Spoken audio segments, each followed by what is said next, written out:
Hello everyone, welcome to SK tutorial. आज के इस वीडियो में मैं बात करने वाला हूं IOCL that means Indian oil corporation limited में मेडिकल टेस्ट के बारे में। किस प्रकार से होती है मेडिकल टेस्ट, स्टेप वाइज हम लोग समझेंगे। बॉडी के किन किन पार्ट्स का चेकअप की जाती है, किस प्रकार से चेकअप की जाती है। और हाँ, अगर आप सभी लोग मेडिकल टेस्ट देने के लिए जाने वाले हैं तो आप सभी को किन गलतियों को नहीं करनी चाहिए, इसके बारे में भी हम लोग आज के इस वीडियो में समझेंगे, ताकि आप सभी लोग अपना सिलेक्शंस को 100% श्योर कर सकें। तो इस एपिसोड में पूरा लास्ट तक बने रहिएगा, क्योंकि इस वीडियो का हर एक सेकेंड आप सभी के लिए इंपॉर्टेंट होने वाला है। तो चलिए आज के इस एपिसोड को हम लोग डिटेल में शुरू करते हैं। लेकिन वीडियो को डिटेल में शुरू करने से पहले आप सभी के जानकारी के लिए मैं यहाँ पर बताना चाहूंगा, अगर आप सभी लोग डिप्लोमा या बीई बीटेक होल्डर कैंडिडेट हैं और अपना बेसिकली फ्यूचर को पीएसयू में सिक्योर करना चाहते हैं तो आप सभी लोग हमारे साथ जुड़ सकते हैं। सिंपल में गूगल प्ले स्टोर से आपको एसके ट्यूटोरियल ऐप को डाउनलोड करना है। ऐप में लॉगिन करके अलग अलग बैचेज अवेलेबल हैं, उस बैच में इनरोलमेंट ले सकते हैं। अगर आप सभी लोग बीई बीटेक डिप्लोमा कर रहे हैं या कर चुके हैं इलेक्ट्रिकल इंजीनियरिंग से, तो आप सभी लोग Volt Shastra electrical exam master class batch में इनरोलमेंट ले सकते हैं। और अगर आपने डिप्लोमा इन केमिकल इंजीनियरिंग या BE BTech in chemical engineering कर रहे हैं या कर चुके हैं तो chemical engineering AE JE crackers course वाले बैच में इनरोलमेंट ले सकते हैं। अगर आप बीएससी या एमएससी होल्डर कैंडिडेट हैं तो आप सभी लोग PSU crackers BSc science special for all PSU exam वाले बैच में इनरोलमेंट ले सकते हैं। अगर आपका इलेक्ट्रॉनिक्स या ईसीई ब्रांच रहा है डिप्लोमा या बीई बीटेक करने के दौरान, तो आप सभी लोग इलेक्ट्रॉनिक्स इंजीनियरिंग कंप्लीट कोर्स वाले बैच में इनरोलमेंट ले सकते हैं। आप कॉलेज गोइंग स्टूडेंट हैं और अगर अभी से प्रिपरेशन करना चाहते हैं पीएसयू का, तो ये आपके लिए बेस्ट अपॉर्चुनिटी है, क्योंकि आप सभी के जानकारी के लिए मैं बता दूं कि पूरा ऑल इंडिया में 250 प्लस पीएसयूज हैं और एक साल में बहुत सारी वैकेंसियां आती है पीएसयूज में। अगर आप बेहतर ढंग से सही ढंग से प्रिपरेशंस करेंगे तो कहीं ना कहीं किसी ना किसी पीएसयूज में आप नौकरी ले ही लेंगे, अगर आप सीरियस कैंडिडेट हैं तो। और ये बहुत ज़्यादा दिन देना भी नहीं पड़ता है, 6 से 8 मंथ अगर आप डेडिकेटेड वे में प्रिपरेशंस करेंगे तो आपका सिलेक्शन पक्का हो जाता है। तो आप सभी लोग जुड़ सकते हैं हमारे साथ बैच में। बैच से संबंधित अधिक जानकारी के लिए आप लोग हमारे एडमिशन हेल्पलाइन नंबर पे कॉल करके जानकारी ले सकते हैं। हमारी टीम आपको बैच से संबंधित जो भी जानकारी है वो आपको अच्छे से गाइड कर देगी। सिंपल में गूगल प्ले स्टोर से एसके ट्यूटोरियल ऐप को आपको डाउनलोड करना है, अपने फोन में ऐप में लॉगिन करके बैच में इनरोलमेंट ले सकते हैं। अब हम लोग देख लेते हैं स्टेप वाइज मेडिकल जो होते हैं उसमें आपको क्या क्या चीज़ों का ध्यान रखना है, कैसे चीज़ें चेक की जाती है। तो सबसे पहले तो आपको जब आप मेडिकल टेस्ट देने के लिए जाने वाले हैं तो आपको स्टेप 1 जो है आपके लिए आपको सब सारे डॉक्यूमेंट रेडी करके रखना है। जैसे कि आपको कॉल लेटर, जो मेडिकल टेस्ट के लिए ऑफिशियल IOCL का कॉल लेटर होता है जो रिलीज की जाती है, उसको आपको ले जाना है। आईडी प्रूफ आपके पास एक होना चाहिए, वो आधार कार्ड हो सकता है, पैन कार्ड हो सकता है, ड्राइविंग लाइसेंस हो सकता है। ये सब चीज़ें आपको ले जाना है, जो ओरिजिनल ले जाना है। एजुकेशनल सर्टिफिकेट में 10th 12th diploma be BTech जो भी एजुकेशनल क्वालिफिकेशंस के बेसिस पे आप जिस भी पोस्ट के लिए फॉर्म को अप्लाई किए हैं उस पोस्ट के लिए बेसिकली जिसके लिए आप मेडिकल देने जा रहे हैं तो वो सारा एजुकेशनल का डॉक्यूमेंट होना चाहिए। कैटेगरी सर्टिफिकेट अगर जरूरी है, आप अप्लीकेबल हैं SC ST OBC EWS category से, तो आपको ले जाना चाहिए, वो चेक की जाती है। ज्वाइनिंग फॉर्म्स तो अभी नहीं होगा, आपके पास IOCL एप्लीकेशन जो फॉर्म था उसका प्रिंट आउट ले जाना है आपको। पासपोर्ट साइज का एटलीस्ट 4 से 5 फोटो ले जाना है। प्रीवियस मेडिकल रिकॉर्ड्स अगर है कोई, आप पहले से कोई डॉक्टर्स के प्रिस्क्रिप्शंस हैं, कोई डिजीज का इलाज करवा रहे हैं तो वो ले जा सकते हैं। अब यहाँ पर बात करते हैं कि मेडिकल होते क्या हैं, कैसे होते हैं। सबसे पहला बेसिक मेजरमेंट आपकी की जाती है, आपका हाइट और वेट चेक किया जाता है। हाइट बॉयज का जो है मिनिमम 147 सेंटीमीटर होना चाहिए और जो फीमेल है उसका 142.5 सेंटीमीटर होना चाहिए। तो इसको आप लोग देख लीजिएगा। वेट जो है मेल का मिनिमम 50 kg होना चाहिए इस तरह से ये स्टैंडर्ड होते हैं। BMI यानी कि body mass index normal range में होना चाहिए। ब्लड प्रेशर चेक की जाती है।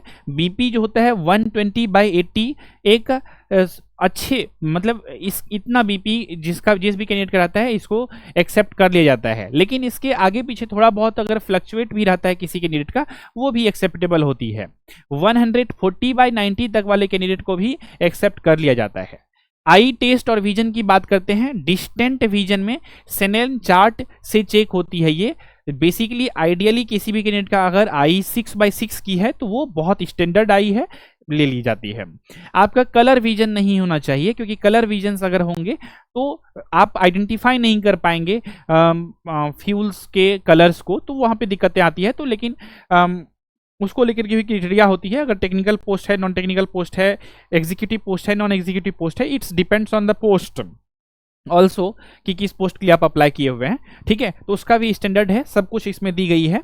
और नियर विजन स्मॉल लेटर्स पढ़ने के लिए भी दिया जाता है। कलर ब्लाइंडनेस चेक की जाती है। नाइट विजन या पेरिफेरल विजन को देखी जाती है।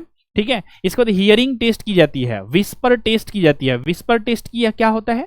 विस्पर टेस्ट होता है कि आपको एक कान बंद करने के लिए बोला जाता है, दूसरे कान से एक कान से आपको सुनने के लिए बोला जाता है, और आपसे 6 मीटर के डिस्टेंस पे एक दूसरा आदमी या डॉक्टर खुद कुछ चीजें, कुछ वर्ड्स प्रोनाउंस करते हैं, बोलते हैं, और आपको बोलते हैं। अगर आपको सुनाई पड़ रहा है तो उसको आप रिपीट करिए। जैसे कि बोल देंगे इंडिया, जैसे बोल देंगे दिल्ली।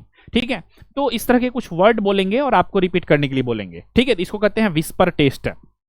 ये आप घर पे भी अपना चेकअप कर सकते हैं, प्रैक्टिकल कर सकते हैं किसी घर के मेंबर्स को बोल करके। ठीक है, नॉर्मल कैंडिडेट जो होता है ना 5 से 6 मीटर तक की डिस्टेंस तक की आवाज को, विस्पर्स को क्लियरली सुन पाते हैं। ठीक है, ब्लड एंड यूरिन टेस्ट भी की जाती है। ब्लड टेस्ट जो होता है sugar, haemoglobin, liver functions, kidney functions, HIV, hepatitis वगैरह चेक करने के लिए ब्लड टेस्ट की जाती है। यूरिन टेस्ट की जाती है, शुगर, प्रोटीन, इन्फेक्शंस चेक करने के लिए होता है। इसके बाद एक्सरे या चेस्ट एग्जामिनेशन होता है। एक्सरे में TB, अस्थमा, क्रॉनिक लंग्स या फिर डिजीज के लिए ये चेक की जाती है, चेस्ट का जो एक्सरे होता है। और चेस्ट एक्सपेंशन टेस्ट, लंग्स की कैपेसिटी चेक किया जाता है। और हार्ट एग्जामिनेशन भी होता है, जांच होता है हार्ट का भी कि ठीक से धड़क रहा है कि नहीं धड़क रहा है। इसे हम लोग ECG बोलते हैं, मतलब इलेक्ट्रोकार्डियोग्राम बोलते हैं। हार्ट बीट नॉर्मल होना चाहिए। आप जानते ही हैं एक सामान्य मनुष्य का जो हृदय है, हार्ट है, 70 से 72 बार धड़कना चाहिए।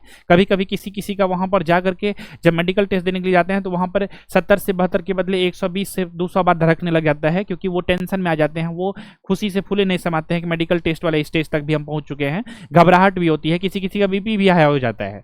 तो घबराने की आवश्यकता नहीं है, रिलैक्स रहने की आवश्यकता है आप सभी को। ठीक है, जो आइडियल है मतलब वो चीज़ों का बेसिकली कंसीडर कर लिया जाता है। थोड़ा बहुत फ्लक्चुएशंस कंसीडरेबल है, एक्सेप्ट की जाती है, बहुत टफ नहीं होती है इसमें।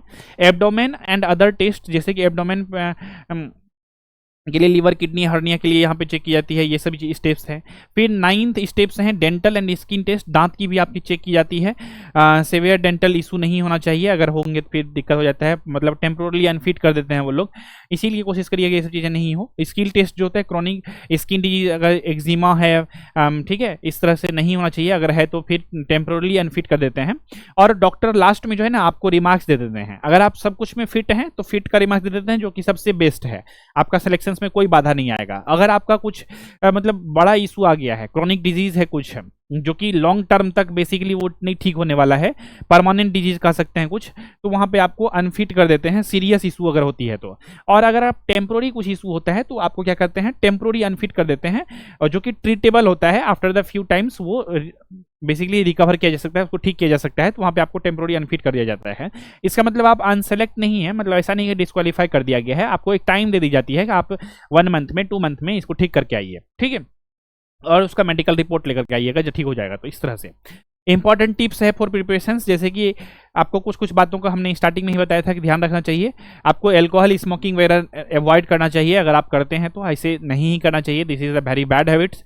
और PSUज में, किसी भी PSUज में ये चीज़ों को अवॉइड ही करना चाहिए, अगर बेसिकली मेडिकल टेस्ट देने जा रहे हैं तो। हेल्दी डाइट रखना चाहिए, एक्सरसाइज करना चाहिए, सफिशिएंट सोना चाहिए, स्लीप लेना चाहिए, मेडिकल, ठीक है, मेडिकल लेकर ही मेडिकल जाने, मेडिकल देने जाइए सफिशिएंट स्लीप लेकर के। अगर कोई क्रॉनिक मेडिसिन चल रहा है तो उसका डॉक्टर का प्रिस्क्रिप्शन आपको लेकर के जाना चाहिए, और मेडिकल के दिन आपको खाली पेट जाना है क्योंकि यूरिन ब्लड सबका चेक होता है वहाँ पे, इस वजह से। तो ये सभी चीज़ें थी, इंपॉर्टेंट बातें थी। उम्मीद करते हैं सभी बातों को आप लोगों ने शॉर्टकट में समझ लिया होगा, हमने बता दिया है। और अब यहाँ पर सबसे इंपॉर्टेंट बात आप सभी को मैं बताना चाहता हूँ कि अगर आप सभी लोग, एक और इंपॉर्टेंट बातें हैं इसके बाद, ये सूचना के बाद, अगर आप सभी लोग ITI diploma BE BTech holder candidate हैं, तो अगर आप सभी लोग PSU एग्जाम का प्रिपरेशन करना चाहते हैं तो आप सभी लोग हमारे साथ जुड़ सकते हैं PSU क्रैकर्स बैच में, जो कि आप सभी कैंडिडेट के लिए बनाई गई है। अगर आप लोग ITI BE BTech diploma holder candidate हैं और electrical engineering, electronics engineering, instrumentation engineering,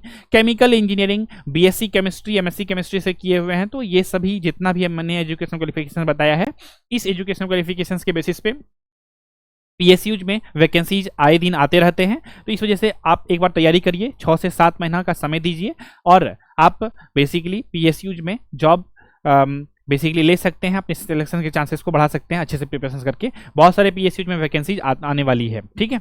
चलिए अब हम लोग आते हैं जो इंपॉर्टेंट इन्फॉर्मेशन में दिखाने वाला था आप सभी को, उसको हम लोग चलिए देखने और समझने के प्रयास करते हैं। वो मैं जो इंपॉर्टेंट इन्फॉर्मेशन देने वाला हूँ, इंपॉर्टेंट चीज़ें, वो है कि ये आपको IOCL का official basically pre employment medical को लेकर के ये गाइडलाइंस है और क्राइटेरिया है। इसमें ही नीचे फॉर्म दी गई रहती है और ये फॉर्म आपको फिल करना होता है, और ये फॉर्म फिल करके आपको जानी होती है वहाँ पे। हालांकि आप इसे प्रिंट करा लेंगे, यहाँ पे आपको एक फ़ोटो चिपका लेना है, बेसिक डिटेल्स आप लोग यहाँ पर फिल कर देंगे, ठीक है, सिग्नेचर कर देंगे आप यहाँ पर। ये सारा प्रोसेस वहाँ पर फिल कराई जाती है। हालांकि आप इसे सिर्फ प्रिंट करा के लेकर के जाइएगा, या वहाँ पर भी आपको समटाइम्स प्रिंट करके दे देते हैं वो लोग। और इसमें आपको सारा डॉक्यूमेंट फिल किया, मतलब ये सब चीज़ें फिल की जाती है कि आप क्या लंबे समय से मेडिसिन वगैरह ले रहे हैं, या फिर आपका do you suffer from any of the following, high blood pressure या हार्ट डिजीज, किसी भी तरह की बीमारी है आपको, ये सब चीज़ों को फिल कर दीजिए, सिग्नेचर करिए आप। ये सब हो गया आपका प्री एम्प्लॉयमेंट मेडिकल टेस्ट। आप अपना क्लियरिफिकेशन पहले से ही आप दे देते हैं। इसके बाद नीचे ही फॉर्म आता है कुछ जो सिर्फ डॉक्टर्स के लिए होते हैं, ठीक है, pre employment to be filled by the doctor. तो ये वाला जो कॉलम है फॉर्म B जो है, ये डॉक्टर फिल करेंगे आपका चेक करने के बाद जो भी रिपोर्ट होंगे, और सारा जो चीज़ें होती है एक्सटर्नल एग्जाम और सब सारा चीज़ें आपका चेक करके यहाँ पे रिपोर्ट तैयार की जाती है। और लास्ट में जो होता है ना, रिमार्क्स दे दी जाती है आपको। ये वाला जो पेज है इसमें आपको दे दी फिट, अनफिट और टेम्पोरली अनफिट करके रिमार्क्स लिख दिए जाते हैं। अगर टेम्पोरली अनफिट है तो क्यों है, अनफिट है तो क्यों है, फिट है तो बेसिकली सब कुछ ओके ही रहता है। यहाँ पर CMO का सिग्नेचर होता है, यानी कि चीफ मेडिकल ऑफिसर्स कह सकते हैं, ठीक है, इसका सिग्नेचर हो जाता है यहाँ पे, जो भी अथॉरिटी होते हैं। और ये फाइनली वहाँ पे आपको दे दी जाती है और ये जमा हो जाती है IOCL में। इसके बाद फाइनली आगे के प्रोसेस होते हैं। तो इस प्रकार से होते हैं IOCL में मेडिकल टेस्ट। उम्मीद करता हूँ सभी चीज़ें आप लोग बहुत ही आसान और सिंपल तरीका से समझ पाए होंगे। किसी भी प्रकार का डाउट, क्वेश्चन, कन्फ्यूजन अगर रह गया है आपको IOCL में होने वाले मेडिकल टेस्ट से रिलेटेड, तो आप सभी लोग IOCL के जो ऑफिशियल वेबसाइट पर मेडिकल टेस्ट से रिलेटेड जो गाइडलाइंस वाले PDF को अपलोड की गई है, उसे आप लोग एक बार अच्छे से देख करके, डाउनलोड करके अच्छे से पढ़ लीजिए, सारा क्लियरिटी आ जाएगा, ठीक है। तो उम्मीद करते हैं ये सभी चीज़ें समझ में आ गई होगी, किसी भी प्रकार का डाउट, क्वेश्चन, कन्फ्यूजन नहीं रहे होंगे। ये PDF को अगर आप लोग डाउनलोड करना चाहते हैं तो आप लोग सिंपल में हमारे टेलीग्राम पे भी ज्वाइन हो सकते हैं। ये डॉक्यूमेंट ऑलरेडी अपलोडेड है, वहाँ से आप सभी लोग इस PDF को डाउनलोड कर सकते हैं। और जो हमने अपना सिंपल भाषा में आप सभी को स्टेप वाइज बताया किस प्रकार से होते हैं मेडिकल टेस्ट, वो वाला PDF को भी आप लोग डाउनलोड कर सकते हैं हमारे ऑफिशियल टेलीग्राम SK ट्यूटोरियल पे ज्वाइन होकर के। उम्मीद करते हैं सब कुछ समझ में आ गई होगी, किसी भी प्रकार का डाउट, क्वेश्चन, कन्फ्यूजन नहीं रहे होंगे। लास्ट में जाते जाते मैं यही कहूँगा, अगर आप सभी लोग फ्रेशर्स हैं या प्रिपरेशन करना चाहते हैं PSU एग्जामिनेशंस का, जैसे IOCL, HPCL, BPCL, सेल, भेल, गेल, तो आप सभी लोग हमारे साथ जुड़ सकते हैं PSU क्रैकर्स बैच में और बेहतर ढंग से अच्छे से तैयारी करके अपना सिलेक्शन के चांसेस PSU में बना सकते हैं। Think PSU, think SK tutorial, ठीक है। तो रखते हैं इसी विचार के साथ आज के इस वीडियो में बस इतना ही। मिलेंगे बहुत जल्दी अगले एपिसोड में, तब तक के लिए नमस्कार, जय हिंद, वंदे मातरम।